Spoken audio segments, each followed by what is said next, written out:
160. Bien, queden los elementos del clima. ¿Ok?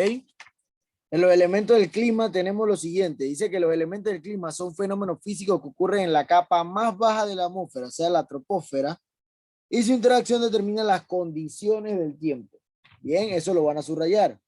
¿Cuáles son? La temperatura, la insolación, la humedad, las precipitaciones, la presión atmosférica y el viento. Eso está, todos los títulos que están en negrita de la página 160 a la 163 son los elementos del clima. ¿Qué es la temperatura? La temperatura de la troposfera indica el grado de agitación térmica que posee sus partículas. Bien.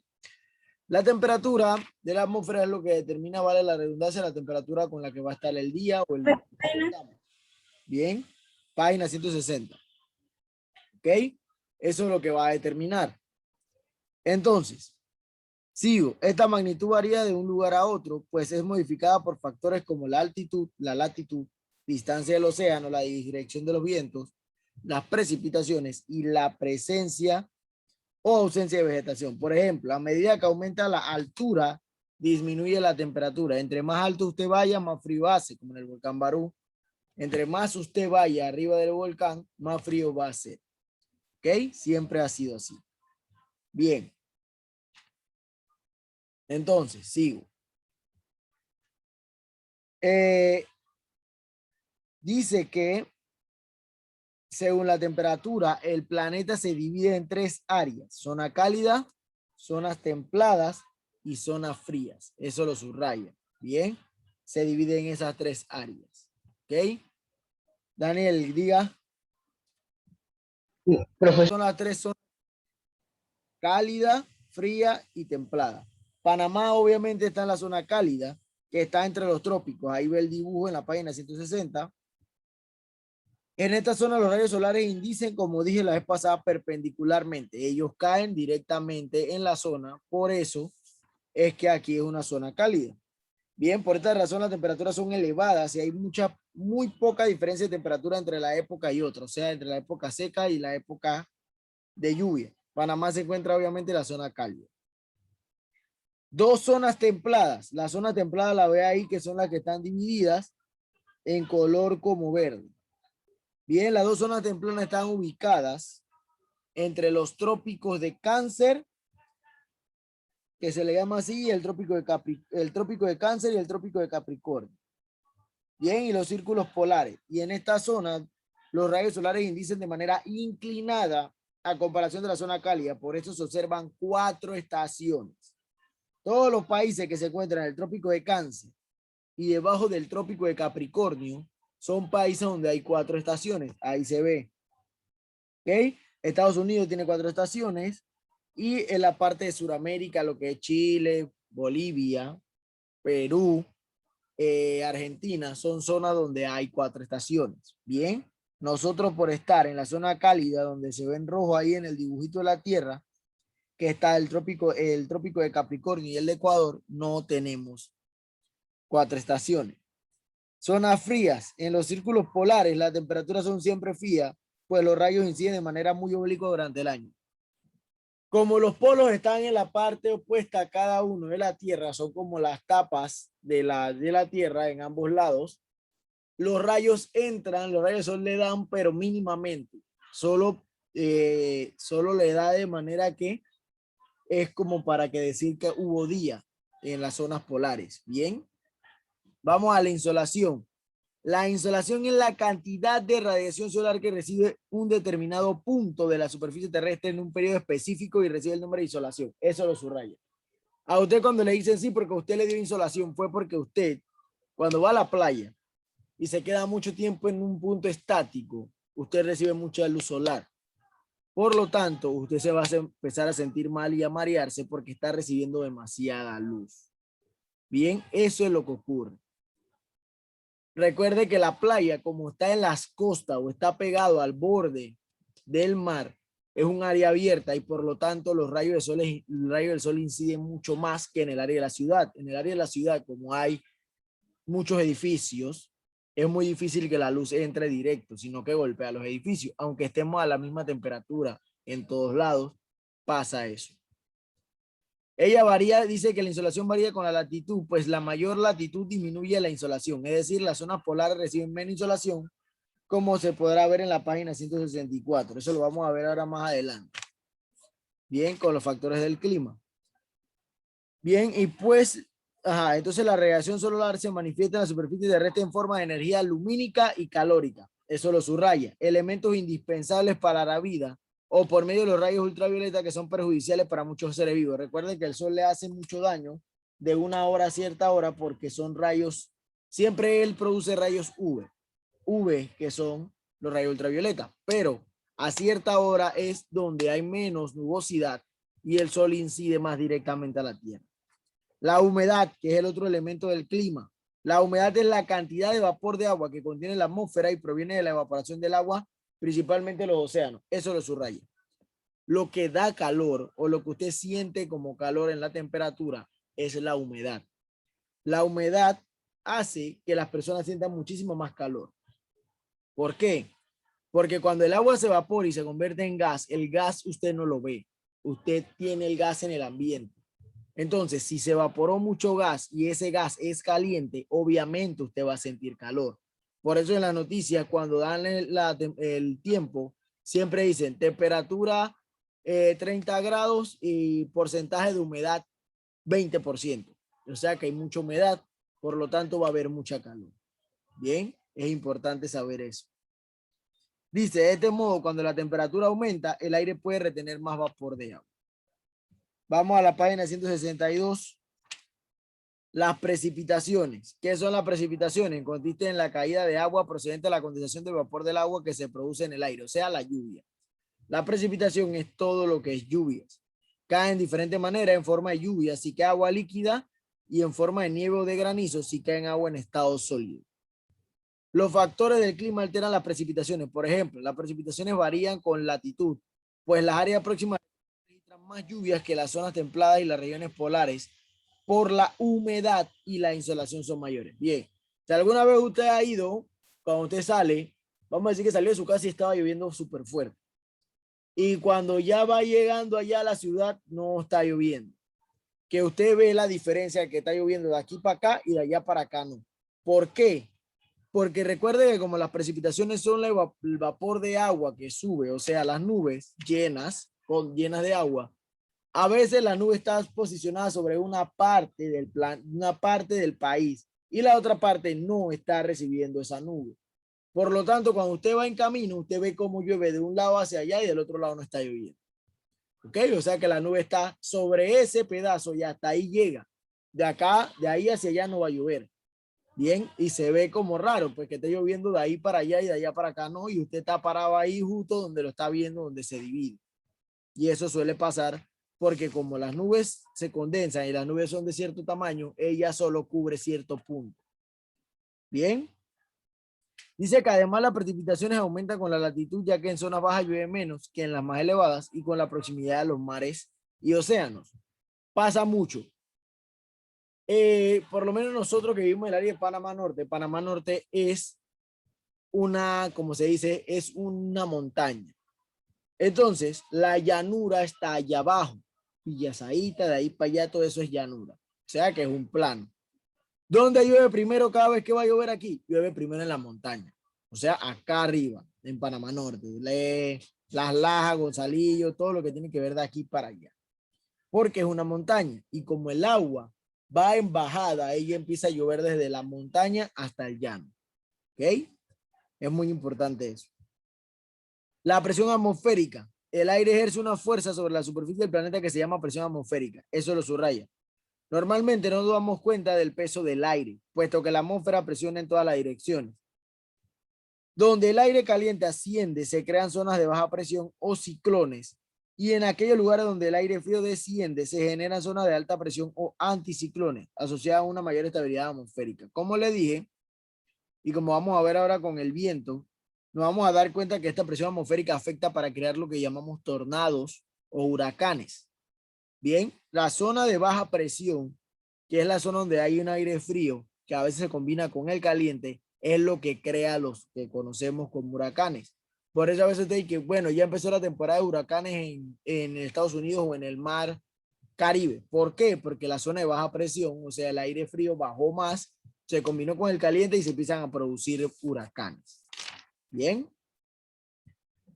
En la parte de la página 162 hay un cuadrito que explica el proceso. Dice que uno, la Tierra recibe el sol y se calienta. Dos, el aire caliente es más liviano y sube hacia zonas más frías. La columna de aire desciende y está asociada con una zona de baja presión o ciclón. Al llegar al límite de la troposfera, el aire no puede subir más. El aire cálido se desplaza hacia los polos y a medida que el aire se enfría, se hace más denso y comienza a descender en la zona conocida como anticiclón. El aire se desplaza de regreso al ciclón más cercano y produce los vientos. Eso lo subraya, no tiene que aprenderse textualmente, pero si le pregunto cómo se produce la presión atmosférica, ahí está. ¿Qué debemos rayar? Página 162, el cuadro gris. Y también el párrafo donde dice el aire ejerce una fuerza sobre la superficie del planeta que se llama presión atmosférica. Vamos a la página 163, el viento. Dice que cuando el aire se calienta, su capacidad de almacenar vapor de aire de agua se incrementa, su volumen aumenta y su densidad disminuye, por lo que tiende a ascender en la atmósfera. Por el contrario, cuando se enfría, pierde humedad, se vuelve más denso y desciende. Esto constituye el viento, que es simplemente el aire en movimiento. Bien, hay diferentes tipos de vientos. Eso lo van a subrayar: vientos del oeste, vientos alisios del este, calmas ecuatoriales, alisios del sudeste. Está la zona de huracanes, vientos circumpolares. Bien, eso lo va a subrayar. Ahora, hay diferentes tipos de viento. El viento del oeste está en la latitud media de 30 a 60 grados. El viento sopla mayormente del oeste. Viene del oeste hacia el este. Bien. Siempre. Los vientos alisios del este soplan desde el noroeste y al suroeste, hacia el Ecuador. Los barcos de vela lo aprovechan para transportar mercancía, por eso se les conoce como vientos del comercio. Los vientos alisios son los que más se utilizaban en la época de antes. Cuando Colón colonizó América, que los barcos no eran de motor, ellos tenían que utilizar estos vientos que se les conocen como vientos alisios. Y la persona tenía que estudiar los vientos. Tenía que saber en qué momento y hacia qué dirección iba el viento para poder poner las velas del barco para que lo llevara hacia la dirección que él quisiera. Si era una persona que no sabía navegar porque no conocía la dirección del viento, por eso usted ve que ellos hacen que se tocaban aquí con la lengua y ponían el dedo así, era para sentir como estaba mojado hacia qué dirección iba el viento. Bien, pero una persona que no sabe navegar no podía determinar en qué dirección iba. Tiene que estar estudiado para poder saber hacia dónde ir o que alguien le enseñara. Calmas ecuatoriales, zona de baja presión donde el viento es inexistente o sopla con poca fuerza impulsora. La zona de alisio sudeste está acá abajo, pegado casi a Uruguay y esos países acá. Y la zona de los huracanes. Mire que hay dos zonas de los huracanes. Hay una zona que se forma del lado de acá de Asia y hay otra forma que se hace aquí mismo pegado a Panamá y el Caribe, que es la zona que se ve en azulito ahí marcada. A nosotros no nos toca, prácticamente pareciera que nos salta, pero es por la forma de Panamá, que es una de esas costadas, y solamente nos toca como las zonas de baja presión, pero en lluvia o en tormentas. Zona de huracanes, dice, los vientos alisios confluyen entre sí y originan tormentas tropicales acompañadas de vientos fortísimos y arremolinados. Le dijimos que la zona de baja presión, ¿qué ocurre con la zona de baja presión, los vientos y los vientos alisios? Cuando se combina el aire caliente con el aire frío, ocurre un tornado o un huracán. Bien. Y nos falta vientos circumpolares, soplan constantemente y violentan desde el oeste a una latitud de 40 grados en el hemisferio sur.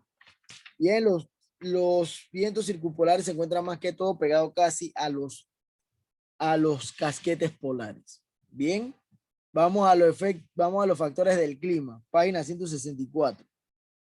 ¿Cuáles son los factores del clima? Son los que están subrayados en naranja. Efecto de la latitud sobre la insolación, influencia de la inclinación de la Tierra y circulación oceánica. Y el que está atrás en la página 166, que es efecto de la montaña. Eso tiene que subrayarlo.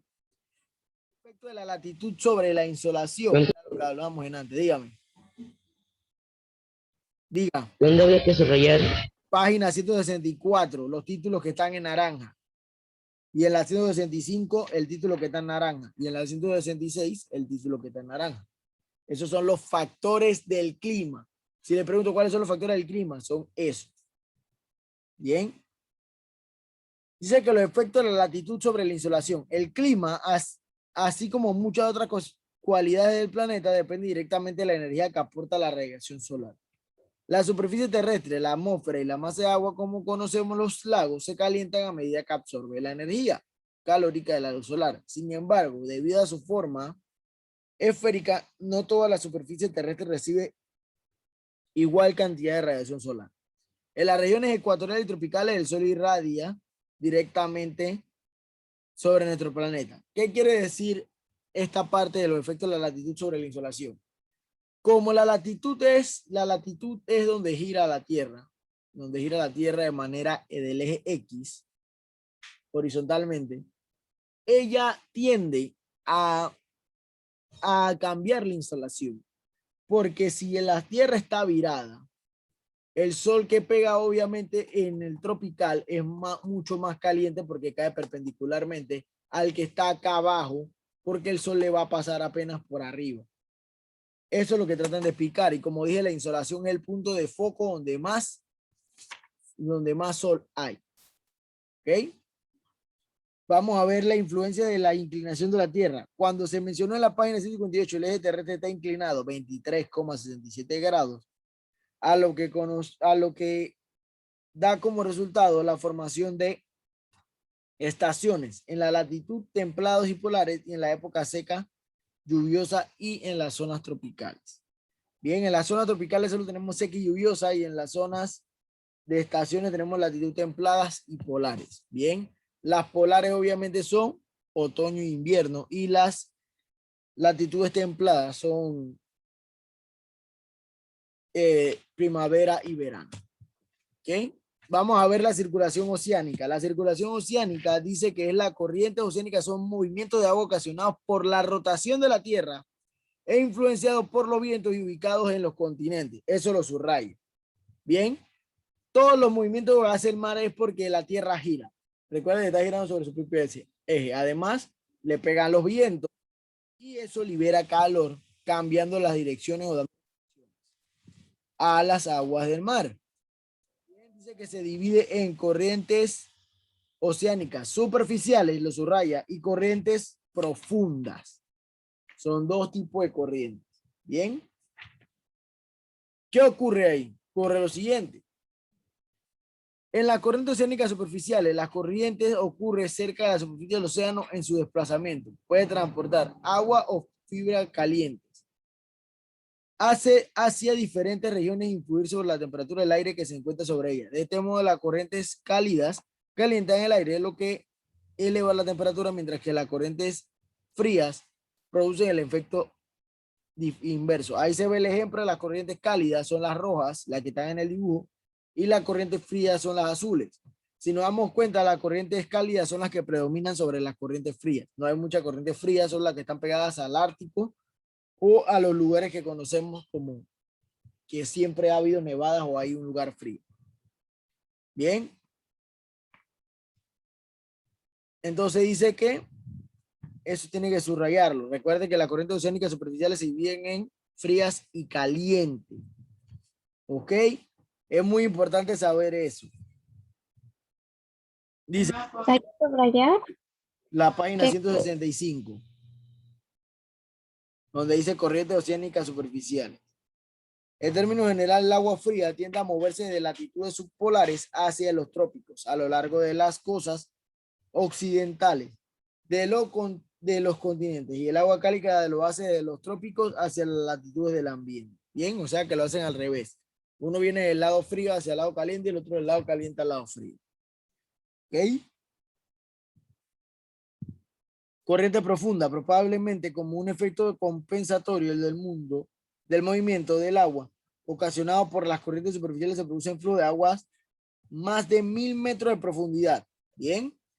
El afloramiento y ascenso de masas de agua desde la profundidad es un fenómeno vital desde el punto de vista biológico y económico, porque el agua ascende y arrastra nutrientes a la superficie y esto favorece concentraciones de flora y de fauna. ¿Qué quiere decir esto?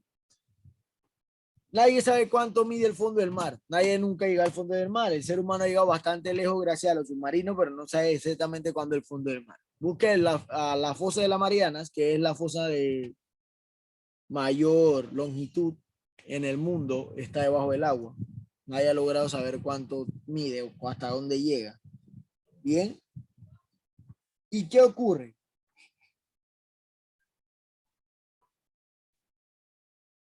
Los animales que viven en esta zona, que es la zona que está en la parte de abajo del mar, está en un hueco, en la zona abisal se le llama, ellos viven de los restos que tiran los otros animales al comer. Si ellos comen algún pez y no se lo comen entero, lo botan, el pez va a caer al fondo. Y ellos aprovechan y comen de ahí. Si algún pez llegó al fondo por cualquier razón, ellos se alimentan de ahí. Esos son los animales que viven en esa zona abisal. ¿Ok? Y vamos al efecto de las montañas, página 166. Bien. ¿Qué dice la página 166? Dice lo siguiente. Las montañas también influyen sobre los patrones de temperatura y precipitación a escala regional. En las montañas la temperatura disminuye 7 grados por cada 100 metros de elevación. O sea que cada vez que usted va subiendo, más frío hace. Así como que tampoco hay oxígeno. Entre más alto usted está, menos oxígeno tiene. Bien. Dice, igualmente cuando el viento choca con la montaña, el aire se va obligado a descender, lo que hace que se enfríe y pierda humedad en forma de precipitación. Cuando el viento desciende y cuando el viento desciende de otro lado de las montañas, ya viene seco y avanza recogiendo la humedad que encuentra, creando ambientes más secos. Este es el efecto llamado valle transversal. Eso lo subraya. En nuestro país, este efecto se aprecia en la Sierra Llorona, en el distrito de Portobelo. Solamente en Portobelo se ve este tipo de efecto, que es el del valle transversal. Dice que el aire caliente y húmedo que proviene del mar se encuentra con una montaña. El aire asciende y se enfría. Se forman nubes y llueve en la ladera del barlovento de la montaña, es decir, la que recibe el viento y la humedad que viene del mar. En otras palabras,